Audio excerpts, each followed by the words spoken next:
It is 2 in the morning, and your eyes are open. The room is dark, the house is silent, and there is that small sinking feeling in your chest. You should be asleep. You have to be up in a few hours. So you do what almost everyone does now. You start to worry. You count the hours you have left. You wonder what is wrong with you. But the real answer is far stranger than a broken night, because that moment, the one you have been taught to fear, may not be a malfunction at all. It may be the oldest sleeping pattern your species has. A rhythm your ancestors lived by for thousands of years. A rhythm that only disappeared a few generations ago. You have been told a story about sleep. The story says that a healthy adult lies down once, sleeps for 8 unbroken hours, and wakes up at dawn. One long block. Anything less than that, and something is wrong with you. But that story is young. Much younger than you think. For most of recorded history, this was not a problem. This was the plan. The historian Roger Ekirch spent years inside old archives. He read diaries, court records, medical books, poems, and prayers, going back centuries, and buried inside all of that ordinary language, he kept finding the same 2 phrases, used so casually that nobody had ever stopped to explain them. People wrote about their first sleep, and then they wrote about their second sleep. At first, this seems like nothing. But it appears again and again, across countries and across hundreds of years. It is in court testimony where someone describes waking between their first and second sleep. It is in medical advice telling people which side to lie on for each one. The phrase was so common that no writer ever bothered to define it, the way you would never stop to define what breakfast means. So here is what the records describe. Before electric light, most households went to bed not long after dark. They slept for a few hours. This was the first sleep. Then, somewhere around midnight, they woke up, not by accident, not in distress.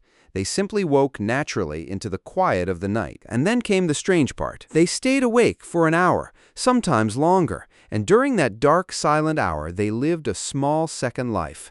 Some got up to tend the fire or check on animals. Some prayed. Some talked softly with the person beside them. Some made love. Some thought about their dreams while the dreams were still close.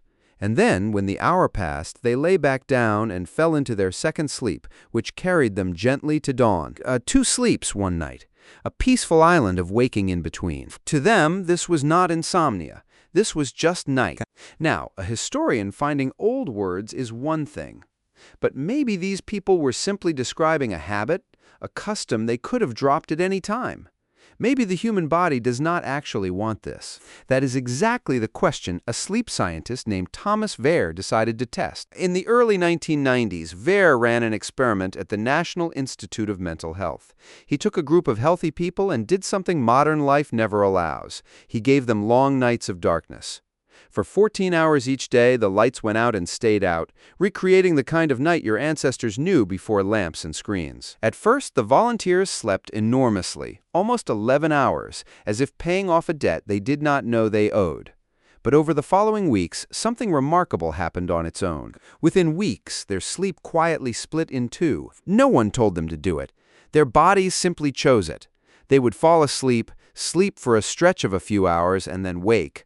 They would lie awake in the dark for an hour or 2, and then they would drift into a second sleep until morning. The exact pattern the old diaries described, reappearing in a laboratory, in modern people, the moment the artificial light was taken away. The 2-shift night was still inside them. It had never left. It was only hidden under a flood of light. But Wehr found something else. Something that changes how you should feel about your own restless nights. He measured the hormones of the people during that middle-of-the-night waking, and what he found was the opposite of stress. Their bodies were not panicking. They were at peace. During that quiet hour, their levels of prolactin rose. Prolactin is a hormone tied to deep calm, the same chemical state your body drifts into during meditation, or in the still moments after closeness. Their stress hormones stayed low. Their minds were awake but soft, reflective, unhurried. Wehr described it as something close to a meditative state, an altered, gentle kind of consciousness that modern people almost never reach because you never give the night the chance to produce it. Think about what that means.